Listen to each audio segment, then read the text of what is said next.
Shalom. Shalom. Puji Tuhan, bersyukur kepada Tuhan pagi hari ini boleh bersama-sama dengan semua jemaat di Gospel Grace Jakarta. Pertama sekali saya kesini ya, Gospel Grace. Terima kasih Pak Pendeta Nikodemus yang sudah memberi kesempatan.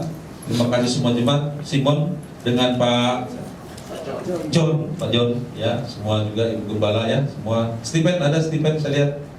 Ada yang saya kenal ya, ada abangnya di belakang. Itu yang baru saya kenal. Ada mantan gembala kita yang praktek dulu di GPSK di Kalbar. Ada yang saya kenal suaranya dulu, sekarang baru ketemu Pak Martinus. Karena dulu sering telepon gitu ya. Makasih, terima kasih.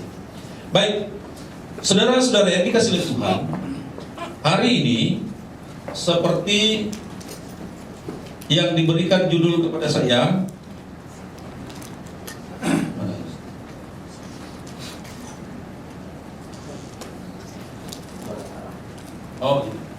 baik. Saya akan berkhotbah dengan judul Hidup Mengikuti Jejak Kristus. Saudara, ketika Pak Pendeta Niko memberikan judul ini kepada saya sangat senang. Ya sebagai pendeta kan tidak semua ayat firman Tuhan kita hafal ya, seperti Ustadz hafal ayat-ayat Al-Qur'annya. Dikasih saya 1 Petrus 2 ayat 18 sampai 25. Gitu ya. Nah, saudara-saudara, saya pikir memang inilah panggilan kekristenan. Inilah inti dari kekristenan. Saya tidak sedang menyalahkan atau mengatakan yang lain ajaran-ajaran yang tidak bagus. Tidak, bukan itu. Tetapi Kristen yang baik adalah Kristen yang mengikuti Kristus. Sebab menurut saya ada beberapa Kristen yang memang agak lari dari jalannya Kristus, dari jejaknya Kristus. Bahkan ada di pengertian teologi tertentu, Kristus yang mengikuti jejak mereka, bukan mereka yang mengikuti jejak Kristus. Saudara, saya tidak tahu apakah pernah saudara mendengar ini, imitasi Kristus.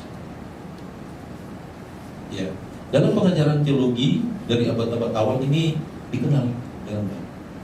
Imitasi Kristus. Apa itu imitasi? Sering orang Indonesia mengatakan imitasi itu palsu. Bukan.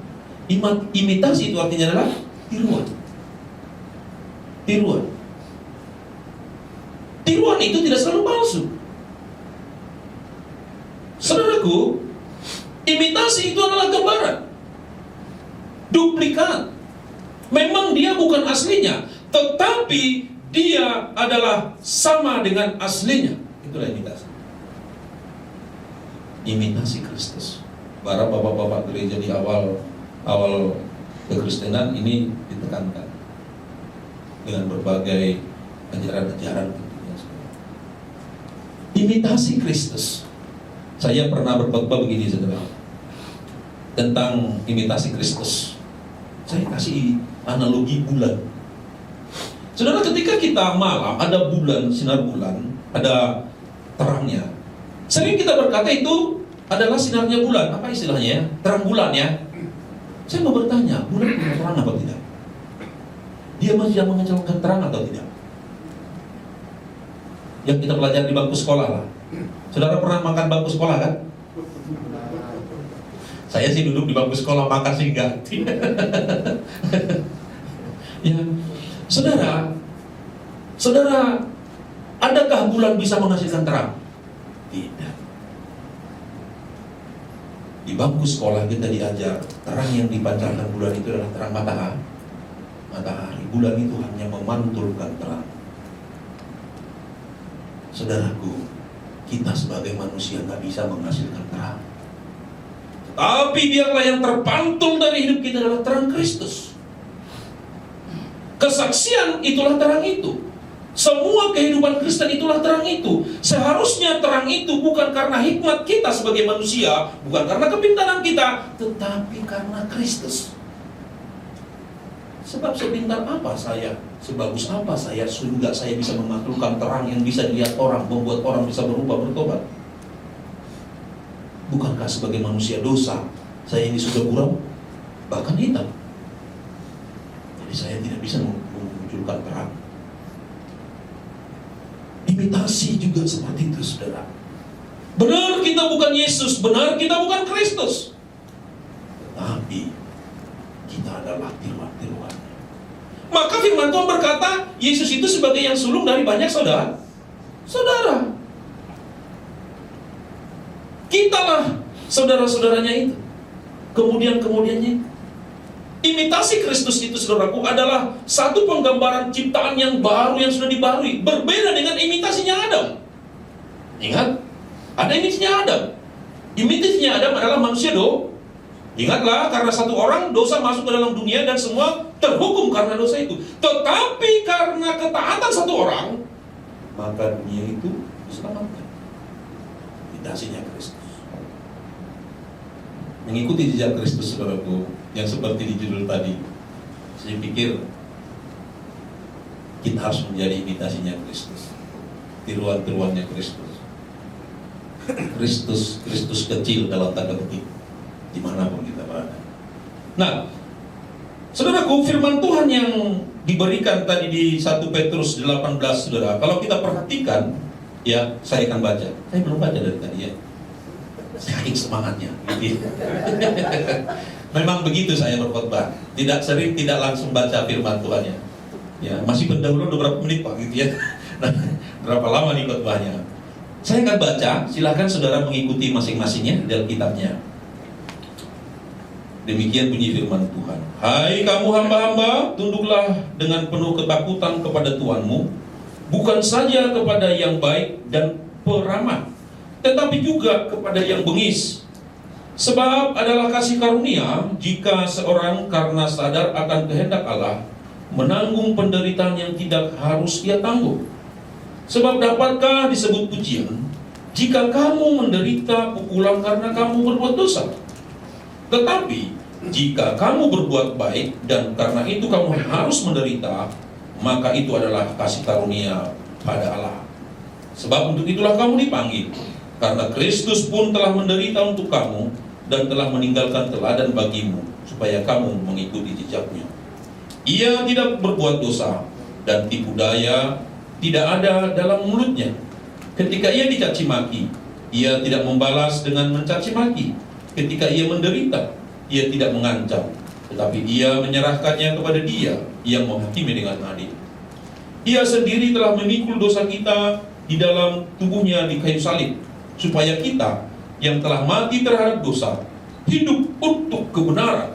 Oleh bilur-bilurnya kamu telah sembuh. Sebab dahulu kamu sesat seperti domba, tetapi sekarang kamu telah kembali kepada gembala dan pemelihara jiwamu. Amin. Saudara, kalau saya perhatikan bagian ini oleh Petrus sejajar dengan Paulus nanti di surat-surat yang lain, menunjukkan, saudaraku, firman Tuhan ini kepada para budak.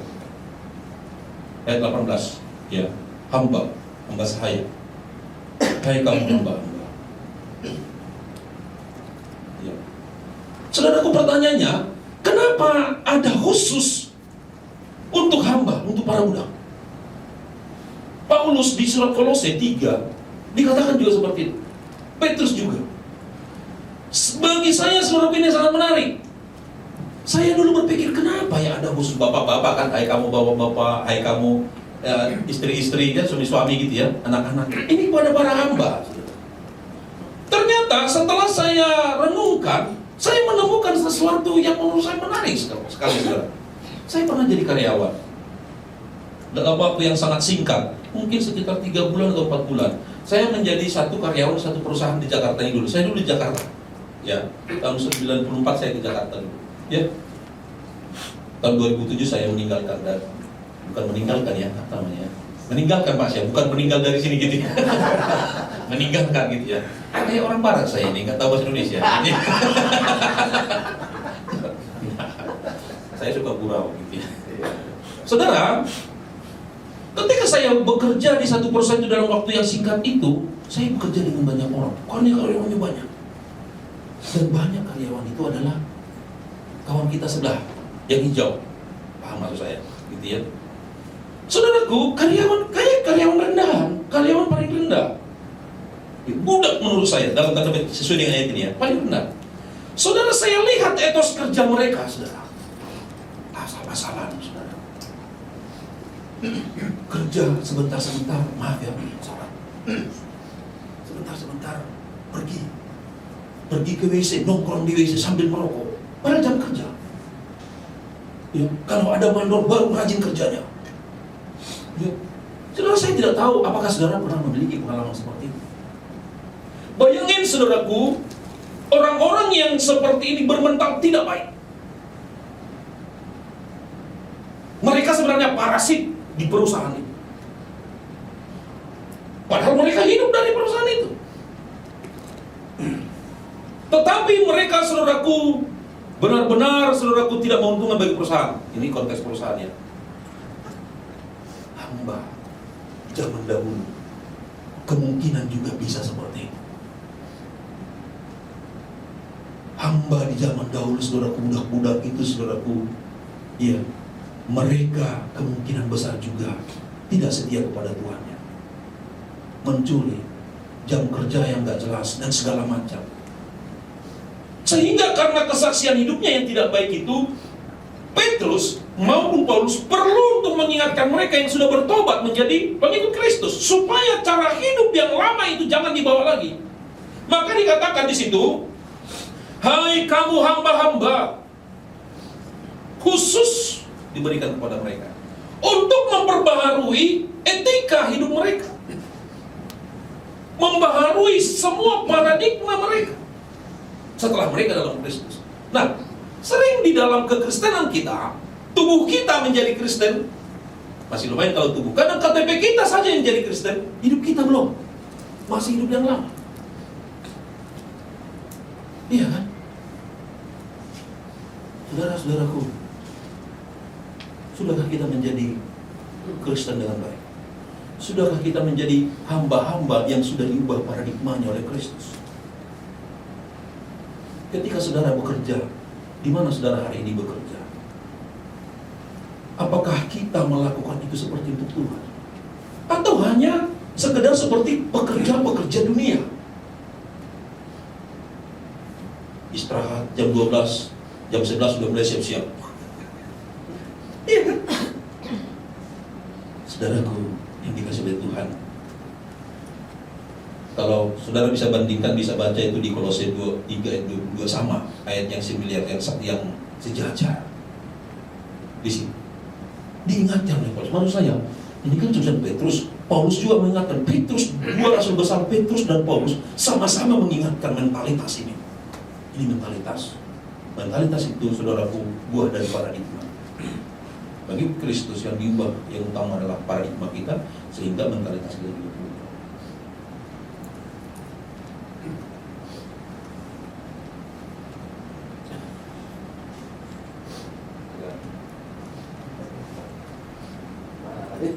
Oke. Ini yang saya bilang. Hindarilah mentalitas budak itu. Budak dalam tanda petik saya bikin ya. Yang tidak baik. Hindari sebagai orang Kristen. Pendetanya seperti itu, ada nggak Pak ya? Khotbah nggak persiapan. Gembala nggak kunjungan. Tapi gajinya belum sampai tanggal gaji udah minta gaji. Umpamanya, ini umpamanya. Saya tidak pernah lihat itu, hanya umpamanya. Mentalitas ini bisa merasuk kepada siapapun. Maka saya katakan hindarilah itu, teman-teman. Hindarilah itu, saudara-saudara. Ya. Jadi, saudaraku yang dikasih oleh Tuhan, kita sebagai orang yang percaya, Pak Petrus berharap kita menjadi orang-orang yang bertanggung jawab. Berarti yang mengikuti jejak Kristus bertanggung jawab belum? Ya. Ya. Kalau saya baca 19 sampai 21, di situ terlihat jelas dalam konteks ini panggilan kekristenan, panggilan Kristen kita. Siap menanggung kesulitan. Tadi ketika persiapan saya memilih kata ini, siap menanggung penderitaan sesuai dengan ayatnya atau kesulitan. Saya tidak tahu teologi kita di sini karena saya baru sini. Siapa tahu ada yang hadir ini teologinya teologi kemakmuran kan, tidak siap menderita. Jadi maka saya kata siap menanggung kesulitan. Saudaraku, di ayat 19, saudaraku, jelas sekali dikatakan di sana, sebab adalah kasih karunia jika seorang karena sadar akan kehendak Allah menanggung penderitaan yang seharusnya tidak dia tanggung. Ini kan Kristus, saudara. Sadar Kristus, dia menanggung penderitaan sampai ke salib bukan karena kesalahannya. Dengan sadar dia melakukan itu untuk kepentingan yang jauh lebih besar, yaitu keselamatan kita.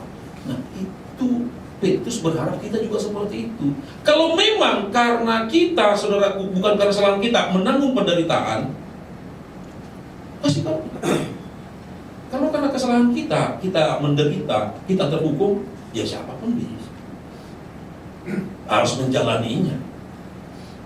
Saya, saudara, di Jakarta ini tahun 94 datang ke Jakarta. Di Jakarta ini yang tidak saya jalani hanya LPC Pinang sebagai narapidana. Salemba, Tangerang, saya pernah dihukum di sana. Saya lepas dari penjara tahun 2000. Ya. Saya dihukum biasa saja karena melakukan kesalahan. Terima. Ya, wajar karena memang bersalah. Tetapi Petrus, Alkitab kita, kekristenan kita menaikkan standar kita. Orang dunia kalau dihukum, menerima satu hukuman karena bukan kesalahan, dibilang dia dipersekusi dan segala macam lah. Tapi kekristenan menganggap itu menjadi kasih karunia.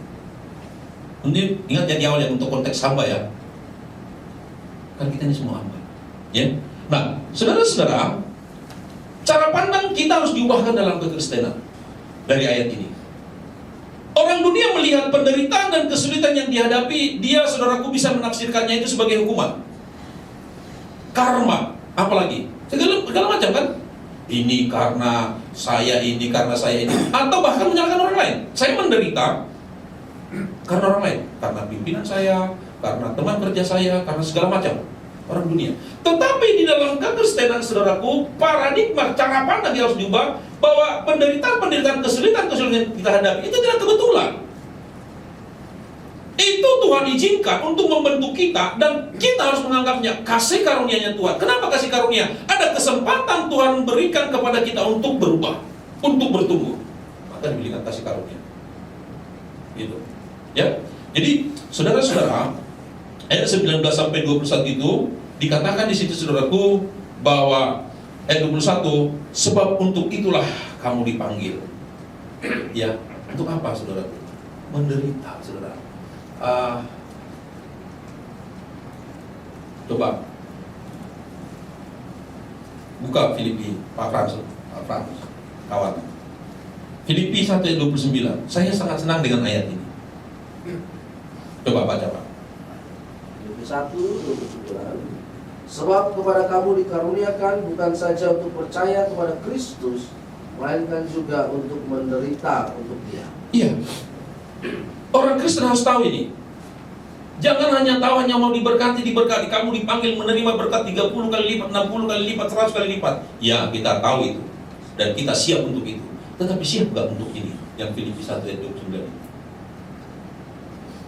Ingat, saudara, kita dipanggil bukan hanya menerima kasih karunia segala yang indah di dunia ini dari Tuhan, tetapi juga firman berkata kita juga siap menderita.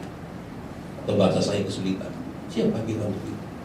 Jika kita lihat perjalanan kekristenan dari abad ke abad, dari masa ke masa, sangat banyak orang-orang Kristen yang mengalami penderitaan, kesulitan, dan mereka tidak meninggalkan imannya.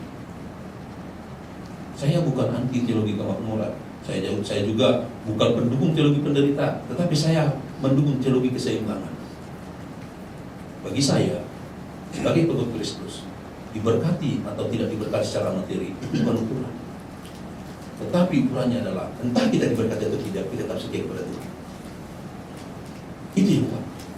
mengikuti jejaknya dimanapun jalan yang kau lalui, saudara. Engkau mungkin melalui jalan-jalan kesenangan di dunia ini, kemudahan-kemudahan, tapi tetap ikut jejak Kristus di sana. Mungkin engkau melewati lembah kelam dalam perjalananmu di dunia ini, tetapi di sana juga engkau harus mengikuti jejak Kristus. Tidak selalu kemakmuran membawa orang lebih dekat kepada Tuhan atau penderitaan lebih dekat kepada Tuhan, dan sebaliknya tidak. Yang benar adalah kita harus siap. Entah kita dipanggil untuk kasih karunia, mengalami kemudahan-kemudahan, mengalami berkat-berkat, atau sebaliknya kita tahu bahwa kita dipanggil. Saudara-saudara yang dikasihi Tuhan, banyak kita sering tertipu, saudaraku, dengan pengajaran-pengajaran, kesaksian-kesaksian dari orang-orang. Saya tidak menyalahkan pengajaran itu, kesaksian itu besar, benar, tetapi kita memahami yang berbeda. Kita memahaminya dengan salah. Pokoknya ketika orang bersaksi diberkati oleh Tuhan, lalu kita berpikir kita harus seperti itu. Lalu kita tidak seperti itu, lalu kita merasa Tuhan tidak mengasihi kita, lalu mundur dari kekristenan. Itu salah. Saya mau kasih satu contoh, saudara. Ada dua orang, si A, si B, si A dan si B.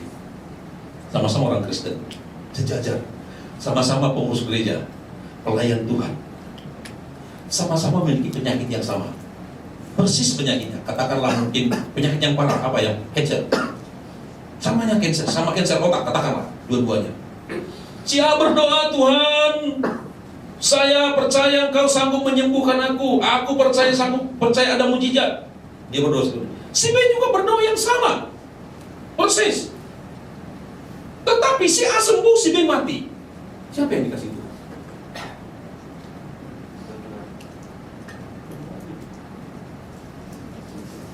Saya setuju, Pak Markus. Sering, saudaraku, kekristenan kita adalah kekristenan yang hanya melihat di ujung. Ketika mati yang si B, orang kita bilang, ya kasihan ya, apa dosanya ya, bukan dijawab Tuhan doanya. Saudara-saudara, kekristenan tidak sedangkal itu. Entah kita mati atau hidup, itu bukan urusan kita, sebab nyawa dari tangan Tuhan. Yang intinya adalah entah kita hidup atau mati, bagaimana prosesnya itu, kita tetap menjadi imitasinya Kristus, kita tetap menjadi pengikut jejak-jejaknya. Ya. Jadi jemaat Gospel Grace kita di GBSK, dan saya yakin juga di Gospel Grace ini, mari pahami firman Tuhan itu dengan baik, dengan benar. Jangan zigzag memahami firman, kan sehingga iman kita juga sering zigzag. Ya. Oleh sebab itu, saudaraku, jadikanlah Kristus sebagai teladan kita. Boleh kita mengidolakan tokoh-tokoh rohani tertentu, pendeta-pendeta tertentu, silahkan. Saya juga memiliki itu. Tetapi teladan utamanya tetap Kristus. Ya, saudara-saudara yang dikasihi Tuhan, kalau kita bandingkan dengan surat 2 Korintus pasal 3 ayat 2, di situ dikatakan Paulus kepada orang Korintus bahwa orang-orang Korintus di situ adalah buah pelayanan Paulus. Kesaksian-kesaksian mereka harus menjadi surat-surat yang terbuka, yang bisa dibaca semua orang. Ya, saudara, di zaman yang serba konsumtif ini, di belaris ini, uang sepertinya segala, apalagi Indonesia ini nggak jelas mau dibawa kemana pemerintah kita ini. Bingung keadaannya. Saya tidak khotbah politik di sini, tidak. Ya, coba semua kita, saudaraku, berpikir uang adalah segalanya di Indonesia. Iya kan? Semua kita dipacu, mulai dari anak-anak sampai orang tua, ada duit pasti senang hidup, nggak ada duit celaka. Maka orang berusaha mendapat duit, korupsi pun tidak apa-apa. Apalagi di ajaran sebelah bisa korupsi, bisa mencuri kalau titik-titiknya gitu. Saudara-saudara, kekristenan kita berbeda. Kita dikatakan adalah surat terbuka. Saudara membaca saya melalui tindakan saya, melalui perkataan saya, melalui apa yang saya lakukan. Tanpa orang baca firman, mereka tahu Kristus dari saya. Maka saya katakan, Kristus itu harus menjadi teladan, saudaraku. Di ayat yang Dikatakan di ayat 23, saudaraku, 24, bagaimana Kristus itu dicaci maki tidak membalas dan segala macam. Ya, bisakah kita seperti itu? Saya gagal. Saya sering mengakui kegagalan saya di dalam doa-doa malam saya kepada Tuhan. Tuhan, saya gagal hari ini. Saya hari ini gagal rendah hati, Tuhan. Saya dipertemukan hari ini dengan orang yang seperti ini, Tuhan. Tapi saya lebih sombong dari dia ternyata. Tolong saya. Tuhan, saya gagal hari ini, Tuhan. Tetapi apakah karena kita gagal lalu kita berhentikan? Tidak. Justru ketika kita jujur mengakui kegagalan itu di hadapan Tuhan, disitulah Tuhan, saudara, campur tangan untuk menolong kita. Sebab kita adalah orang-orang yang lemah. Tuhan menginginkan pengakuan kita dan penyerahan kita sehingga Dia bisa bekerja dengan leluasa mengubah kita. Ya. Oleh sebab itu, saudaraku, setia dan taat pikul salib Kristuslah. Orang sering melihat salib itu adalah selalu penderitaan. Ya, konsep penderitaan kita harus pahami baik-baik. Konsep penderitaan yang dimaksud oleh orang-orang yang tidak punya uang seperti saya adalah ketidakadaan uang, kekurangan makanan. Tetapi bagaimana konsep penderitaan bagi konglomerat? Apakah sama dengan konsep saya? Tentu tidak. Apakah mereka mengalami penderitaan? Pasti. Tetapi konsep saya dengan konglomerat itu berbeda. Mereka mengalami penderitaan bukan lagi kekurangan makan, bukan lagi kekurangan uang, beli rumah, beli mobil, bukan. Apa penderitaan mereka? Saya yakin ada, tapi karena saya bukan konglomerat, saya nggak tahu. Mungkin bagaimana menata usaha, bagaimana jujur, bagaimana memperlakukan karyawan, anak buah dengan baik, dengan beradab. Itu kan konsepnya. Bagaimana, saudara? Jadi penderitaan yang saya maksud pikul salib di sini, saudaraku, sesuai dengan konteks kita. Dan dengan tetap, saudaraku, Kristus sebagai teladan kita di sana. Bayangin kalau Kristus itu seorang konglomerat. Pernahkah saudara berpikir, berandai-andai di pikiran saudara ketika membaca firman? Coba bayangkan kalau Kristus seorang konglomerat, dengan kasihnya, dengan segala kemurahannya yang ada, kira-kira seperti apa tindakannya? Katakanlah Kristus itu sekaya Elon Musk sekarang ada di dunia ini. Mungkin di dunia sekarang yang terkaya Elon Musk, ya.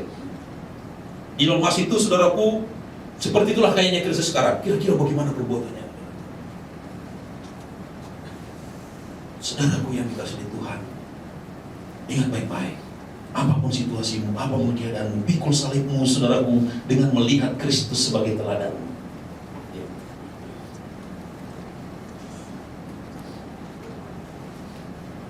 Berlalu lewat. Ya, harus ada perbedaan hidup lama dan hidup baru setelah dalam Tuhan. Jangan sama aja. Ya, kemarin kami dengan Pak Pendeta Frans keliling beberapa sekolah teologi untuk mencari hamba-hamba Tuhan, memberitahu kepada hamba-hamba Tuhan siapa tahu ada yang mereka yang terbeban untuk melayani ke pedalaman. Sebab di pedalaman banyak sekali gereja kita kosong.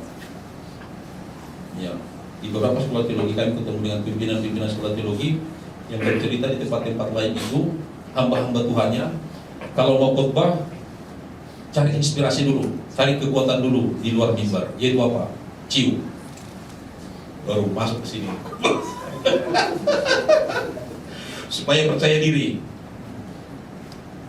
Tapi bilang di GPSK, hamba Tuhannya merokok nggak boleh, minum beralkohol nggak boleh, nggak boleh itu di GPSK. Kalau Pak Niko minum beralkohol merokok, kasih tahu Pak, ya. Nggak boleh. Ya. Supaya hidup baru itu benar-benar ada bedanya dengan hidup lama. Itu kekristenan. Ya. Jangan sama. Kalau sama aja untuk apa? Hidup dalam dosa terus. Kristus tidak mengajarkan itu. Benar. Keselamatan itu hanya percaya Yesus, mengaku di bibir, percaya di hati, kan? Tetapi kan teladan hidup, sikap hidup harus berubah. Ya. Nah, ikutilah jejak Kristus, saudara, karena kita adalah saksi-saksinya. Saudaraku, seperti saya katakan tadi, saya mengenal Tuhan itu dengan baik baru tahun 2000 di penjara. Dan tapi setelah saya mengenal Dia, paradigma saya diubahkan. Saya berikan hidup sungguh-sungguh kepada Dia. Yang tahu saya sebenarnya di sini Pak Pras selama ini, atau paling tidak Stephen. teman main PS dulu gitu. Jadi ketika mereka ini kecil kami sering main PS. Saya sudah gembala. Saya datang ke rumahnya main PS. Satria juga udah besar, udah tambah sarjana, datang juga ke rumah bawa PS. Gitu ya. Dulu ya, sebelum menikah dia. Nah, saudara-saudara tahu saya. Tapi saya berusaha untuk mengadap perubahan antara hidup lama tinggalkan hidup baru. Memang di dalam hidup baru itu selalu kita jatuh bangun. Tetapi walaupun jatuh bangun dalam mengikuti Kristus, tidak ada kata berhenti. Maju aja terus. Ya, saudara, ketika kita melakukan itu, kita akan melihat karya-karya ajaib dari Tuhan. Hal-hal besar yang terjadi, saudara. Saya termasuk orang yang sangat sulit dulu percaya mujizat. Bukan saya tidak percaya ya. Orang mati bangkit. Kita mencatat saya percaya, tapi untuk zaman sekarang, aduh kayak sulit nih. Yang paling sulit saya pahami, saudara, kalau dengar khotbah Tuhan, terus teman-teman kita, saudara-saudara kita dari karismatik Pentecostal ya, dapat tanah dikasih sekian berkati Tuhan melimpah gitu ya. Saya pikir benar nggak sih? Bukan berarti melakukan atau nggak percaya gitu ya, benar nggak sih? Tetapi saudara, ketika kita menjadi saksi-saksi Kristus dengan sangat-sangat sederhana, saya merasakannya. Saya merasakan dan Tuhan baik. Mungkin Pak Pram sudah bosan dengar ini. Setelah saya sinode, saudara, ini kesaksian. Saya sudah selesai khotbah. Jadi supaya saudara tahu, saya hanya tinggal kesaksian di penutup ini. Ya. Jadi kesimpulannya, ikutilah jejak Kristus karena kita adalah saksi-saksinya. Tadi kan judulnya kan mengikuti jejak Kristus ya. Kita saksinya. Nah ini kesaksiannya. Saudara, tahun 2018 saya terpilih menjadi salah satu pengurus pusat sinode kita. Sintang. Sebelumnya saya penggembalaan 12 tahun di kampung. Ya. Istri saya juga jadi gembala dong. Ketika ke Sintang, saudara, istri saya itu sering protes. Karena kan setelah pengurus sinode kan dia nggak pelayanan lagi. Dia hanya jemaat biasa di gereja. Paling di gereja disuruh singers atau mimpin pujian. Itu pun kalau dikasih sekali 6 bulan. Kan gitu, karena jemaat banyak. Gitu ya. Saudara, istri saya bilang, saya ini harus pelayanan. Saya ini hamba Tuhan. Saya harus melayani. Terus masuk kamu gimana? Saya bilang, saya harus melayani di gereja. Aduh Ma, di kota itu buka gereja, gereja sulit loh. Tapi dia mau melayani terus. Pernah dibukanya kelas sekolah minggu untuk anak-anak, tapi berhenti karena COVID. Sampai saya bilang, udah doakan aja, kalau memang Tuhan memimpin silahkan. Saudara, akhirnya kita buka satu tempat, saudara. Ibu yang buka, saudara, dengan beberapa temannya, ibu-ibu. Akhirnya kan saya sebagai kepala keluarga, saya panggil ibu dengan anak-anak, ayo rapat berempat, kita mau buka gereja, siap enggak? Ini yang mau saya saksikan ini ya, bagaimana Tuhan menolong kalau kita setia mengikuti jejaknya gitu ya. Saya tahu istri saya seorang pendoa yang sangat baik. Saudara, saya panggil anak-anak, Mama mau buka gereja nih, kita harus dukung. Saya bilang, yang besar, kamu siap dukung? Siap. Mereka panggil saya ayah, bukan karena kami Melayu ya. Saya ajar mereka panggil ayah. Siap ya. Kalau kamu siap dukung, kamu harus belajar musik. Dia hanya baru bisa gitar-gitar, tapi kamu harus bisa belajar musik. Kamu harus berikan waktu belajar. Yang kecil, kamu siap dukung? Ketika itu dia kelas 2 atau kelas 3 SD. Ya. Siap ya. Kamu harus dukung apa ini namanya ini? Pokoknya yang dengan siap-siap mic apa segala macam. Tugasmu itu nanti. Siap ya. Terus saudara, 3 bulan kami buka, gak muat lagi rumah. Karena di rumah yang gak muat rumah. Banyak orang datang. Orang-orang yang kita kenal, saudara. Ada juga yang kita kenal gitu ya. Akhirnya sudah cari tempat. Cari tempat-tempat ruko. Kan biasanya gitu ya. Cari ruko gitu ya. Gak ada, saudara. Hanya ada seorang anak Tuhan ketemu. Dia bilang, oh Pak, gak ada lagi ruko. Tapi tanah ada, saudara. Bapak mau tanah. Ini kesaksian pendeta karismatik ini yang saya saksikan ini. Ya, tanah ada. Bapak mau, saya bilang mau. Dikasih Pak, di Sintang itu 50 kali 30. Dikasih di Sintangnya. Ukur langsung ukur, pulang, jalan. Yang punya bilang ini, Bapak ibadah di mana selama ini? Di perumahan ini, ada perumahan, beberapa perumahan di sini, di dalamnya, ya. Perumahan ini, besar kan rumahnya? Iya. Bapak, karena ternyata dia punya perumahan itu. Dia pengembangnya. Bapak tahu, Bapak yang bangun. Oh, Justru karena nggak muat maka kami cari tempat. Saya bilang ke Bapak itu, Pak, sebenarnya Bapak kasih tanah itu, kami senang sekali, sangat senang. Tetapi sebenarnya itu tidak menjawab doa kami. Doa kami memerlukan ruangan, bukan tanah. Kalau tanah Bapak kasih, kami mau bangun itu, duit udah ada, kapan bangunnya? Kan kira-kira gitu. Ini saudara, beliau kasih satu tempat lagi. Jadi selama sebelum bangunan terbentuk dikasih tempat, saudaraku. Di situ kami ibadah. Sampai sekarang bulan 1 yang lalu, tahun baru, kami udah pakai gedung yang baru di tanah yang itu udah terbangun gedungnya, saudara. Luar biasa. Saya tidak saksikan. Yang saya saksikan begini. Sebelum tanah itu ada, sebelum kita bikin gereja di situ, tahun 2019, kita pernah lewat situ, saudaraku. Ya, cecenya tidak lihat rumah lah. Siapa tahu ada rumah yang bisa dikredit gitu ya, dengan ibu. Pulang dari komplek itu keluar, ada tanah luas. Di depan itu, di depan jalan, saya bilang ke ibu, Ma, ini tanah bagus, ini banyak di jalan ini banyak perumahan. Itu nanti akan ditempati ribuan orang ini perumahan ini. Ini tanah luas. Kita doakan ya supaya ada gereja di situ. Entah gereja apapun itu, daripada masjid. Kalau udah masjid kan biasanya kan gitu kan, perumahan langsung pagi besar gitu ya. Kami dari atas motor, saudara, doakan dalam nama Yesus tanah ini untuk pekerjaan Tuhan, entah gereja apapun. Pulang. 2019 kita doakan, saudaraku. 2023 tanah yang sama itu diberikan ke kita itu. Saudaraku, saya berpikir begini. Saya kan bagaimana caranya? Saya si orang kaya ini pun saya tidak kenal dekat itu. Cuman saya pikir begini, bagaimana Tuhan itu kita mengikuti jejak-jejaknya dengan sangat sederhana dengan cara kita. Tuhan akan menolong kita. Saya percaya, Gospel Grace, Pak. Ikutilah jejak-jejak Kristus dengan semua jemaat. Amin. Kita akan melihat Tuhan menolong kita. Orang sering terpana dengan hal spektakuler, fenomenal. Saya kurang. Bagian saya biarlah mengikuti jejak Kristus dengan sangat sederhana. Mungkin juga dengan tertatih tadi. Gak masalah bagi saya sepanjang saya mengikuti jejaknya. Mungkin ketika saya mengikuti jejaknya, saya tertatih, bahkan mungkin saya jatuh, tapi saya akan bangkit lagi. Saya akan mengikuti jejak itu. Amin.